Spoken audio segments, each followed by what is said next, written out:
so let's talk about some Mets news. So, Mets, we're huge Mets fans, so we got to talk about it a little bit at the end of each podcast. We're going to try to go more and more into depth. So what's the first thing we're talking about, Alan? All right, so the first thing has been hot topic since I can't remember how far back. We've almost talked about this on almost all of our... Every other week at least. Exactly. It's about the sale of the Mets. So it seems like the Wilpons, they really want A-Rod's group to purchase the Mets. So Mets chief operating official Jeff Wilpon reportedly is allowing his personal decision to get influence of selling the National League East team. Jeff hates Steve Cohen. Yeah. A source close to the sale has told the New York Post that he wants A-Rod to come away with the team or make Cohen pay double the nearest offer. This has been a squeeze job for weeks now. So even though he says this, I still don't believe him, because if A-Rod's group comes up with $2 billion and Cohen offers $4 billion, do you really think he's going to sell to A-Rod? I don't know, man. So, Cohen's worth approximately $14 billion, but the rumor is he made $1 billion last year, so he could be worth $15 billion now. Oof. So, but he wants the competing suitors with A-Rod, who's the 14-time All-Star. Look, man, if I was Steve Cohen and they want to play hardball, I would lower my offer, to be honest. I would look, man, we're not going to play this game. You know damn well that I got the funds to do this, and I can support this team. A-Rod and them, they're scrapping to get the funds just to purchase the team. Yeah. What are they going to do when they get it? So, the final bids are due at the end of this month on August 31st.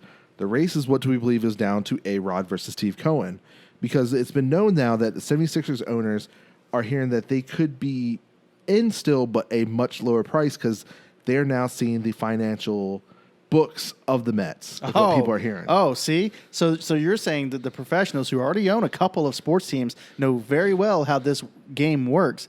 They're seeing the books, and they're not going to offer nowhere near what they want. So that means a lot. If they're saying that, that's huge. So what they're hearing is that Mets believe that in 4 years they can be out of the red. But do A-Rod and other teams have the budget to go ahead and right the ship now and start fresh and get the people and become a big market team again? No. A-Rod has barely got the funds to buy the team, doesn't have SNY, let alone enough money in reserves to take the team 4 years without making a profit. That's not going to work. Look, the only reasonable suggestion at this time is Cohen. Unless A-Rod can come together with another big player who's got billions of dollars, I just don't see it making sense. Yeah, I think it's Steve Cohen's deal to lose. I think the Jeff Wilpon thing is kind of a squeeze to make Steve up the offer to the original offer, I bet. I agree completely. Because, he came in at 2. He was supposed to buy a team at 2.6. Mm-hmm. Maybe he wants it at 2.5 to closer to what the deal was back in February. Right. But you know what? I think Steve is a smart guy, and I don't think he's going to bite on this because he knows the funds and what A-Rod and them have. He's going to sit pretty on this. I don't see him making a bigger move. I bet if anything, he goes up to like 2.25. I can see something like that. Maybe with some stipulations thrown in there to stick it to them. Or he says, look, I'll give you 4 or 5 for everything. Give me S and Y. Yeah, he's going to need it. I think so, because the rumor is that's why he kind of stalled it, and also he didn't understand that the Wilpons were going to run the team for 5 years. But if the report is that you're losing money, the kind that balance the books is S and Y, why would you buy a team without S and Y? It doesn't make sense because, it really doesn't make sense, especially if the team's struggling to make money. And like I said, if you have more than one legitimate bidder, it doesn't make sense to go that high. Yeah, I just don't see it. I don't see it either. But I guess we'll find out in September. Yeah, so the good news is we'll find out before the season ends, right? Yeah, we should. Well, hopefully. Hopefully within the first 2 weeks of September, the final bids are in.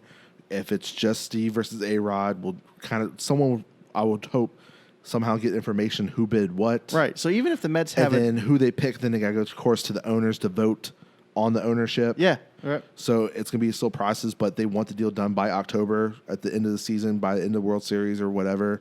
Well, I hope it gets done because at the end of the day, even if the Mets have a terrible season, as long as we get some new ownership, I think Mets fans will be happy. Yes, we will.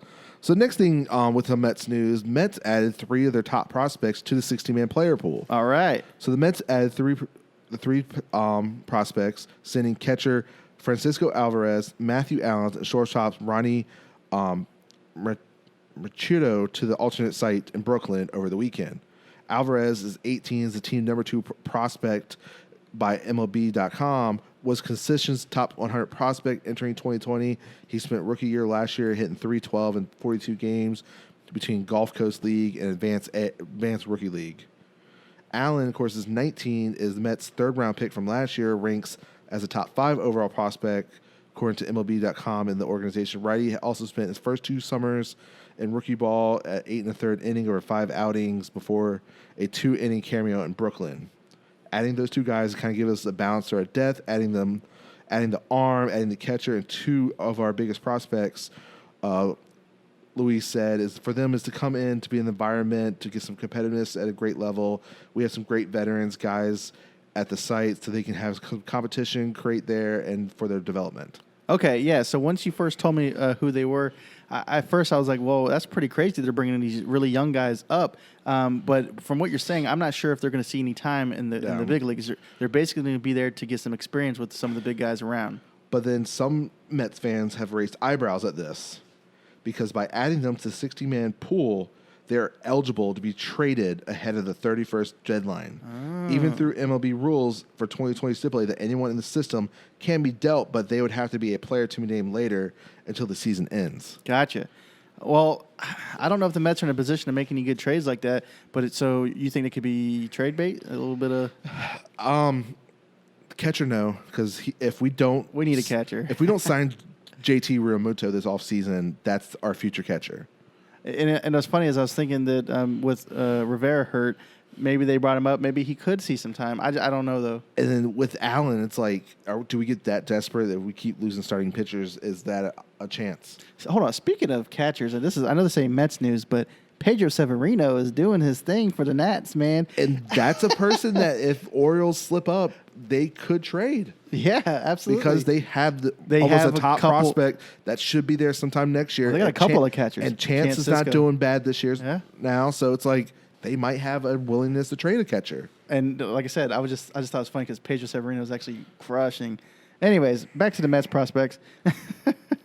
But it's gonna be if they get some development, they've been rookie ball. Yeah. So if they see these guys that pretty much are AAA and stuff, they're gonna get some competition. Mets actually can see what these kids can do, maybe, and then maybe they'll start AA. Hell, if they do well, AAA possibly. Well, next year. Well, this would be better for them anyways because you're playing A ball. You're getting a lot of wild stuff. The higher that you go, the better the quality. So they're going to see some really quality stuff, and that's not a bad thing because it actually might help them in the long run. So I like this move. Yeah. So we'll see if anything comes of it. All right. Well, speaking of players, what do you think the Mets should do with their rotation? Dude, it gets worse by the day. I agree. Every time I see Zellman come out, man, I'm just like you said, this is one of the guys that's not going past 2 or 3 innings. And it's like, well, are we going to put Lugo in there? Are we going to get somebody else? Our pitchers are hurt. Yeah, DeGrom got scratched the other day, which was disappointing Friday night. He's supposed to start tomorrow. So, yeah, if everything goes well, he starts tomorrow. So it's like, okay. But then the 2 games after that is the question mark. Matz has been terrible. It's time for him to go to the bullpen. Then after that would have been Waka's spot, but of course he's still injured. So now with Peterson going to DL today, effective by Friday, Allsworth started for him, which looks like he didn't do too bad. I haven't looked at the box score, but he only gave up 2 earned runs. But this is a AAA pitcher. Like, it's Miami. Like, we face Yankees this weekend, which Allsworth or whoever it is going to be one of the pitchers this weekend against the Yankees. And I think it's in Yankee Stadium this weekend. It's unfortunate. Like we said, is Jason Vargas an option? He has to be at this time. But he can't be ready. They'll have to sign him and throw him to the ultra side to give him a simulation bullpen before they can pull him up. It's like, what do we do? It's funny is at the beginning of the year we had an issue where we had too many starters. Yeah. Now we don't have training before Syndergaard went out. It was like, who's going to make the rotation? Who's going bullpen? I'm not liking what I'm seeing from Gazelman. I kind of think maybe Lugo should get an opportunity. I understand. We can't afford to sit Mats. I was like, I understand that Lugo is our bullpen guy. Like, he's our reliable guy. He is the only guy who's reliable. If we need someone to go multiple innings, besides guys that only can go 1 or 2, then every bullpen guy that we got's got to pitch. Why not let Lugo try to be the starter again like he used to be? I agree, man, because there's no scenario where I feel comfortable with Jarius Familia coming out every game or something like that. Because Diaz has been better a little bit lately. So it's like, okay, look. But he's only good for 2 at the most. Yeah, but I'm saying, so it's time to let Lugo, I think, try. I agree. Let him go 3-4 innings and then slowly stretch him out if we need him. Hell, he could be a 4-person starter that's sitting in our bullpen. We don't know. Well, look, this is the time to test things out. We're in a short season. We're already about halfway through. I think it's time. We're 4 games out. If we have any prospects in the minor league system, any AAA pitchers, any AA pitchers, anybody we think highly of, look, they know how to pitch 6 innings. Let's bring them up. We saw some minor league pitchers earlier in the season against us. It's time to bring these guys up, give them a shot. We can't rely on guys who are unreliable. Yeah. And look at David Peterson. Everyone thought he wasn't probably going to be up with the team till next year, and unfortunately, we had some stipulations. He got called up, and he has done well. Unfortunately, he's injured now, so we lost another guy. But like I said, we expect injuries. I'm not sure what the MLB was thinking, but I knew this was going to happen. Short summer, short season. Yeah. A lot of things, a lot of scenarios. A lot of guys who sat out for about 4 months, not doing anything but playing video games. Yeah. So I don't know. Like, they need to figure out soon, especially if we continue to win tonight. If we somehow sweep Miami, but then we go. Actually, no, wait. We played 2 more in Miami. I forgot. It's a 4-game series.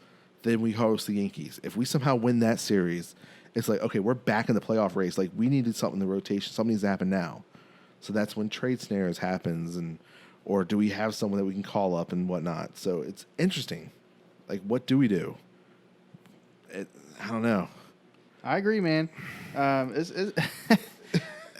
It's a tough year, man. And the rotation, like I said, every team's hurting with pitchers. Some teams are faring better than others, but this is something we're going to have to deal with, and we know this. So, like I said, anybody who's on the squad who they think has any kind of chance of making the big leagues in the next couple of years, you need to get them up here now, give them a good test, at least so they can get some experience. Yeah.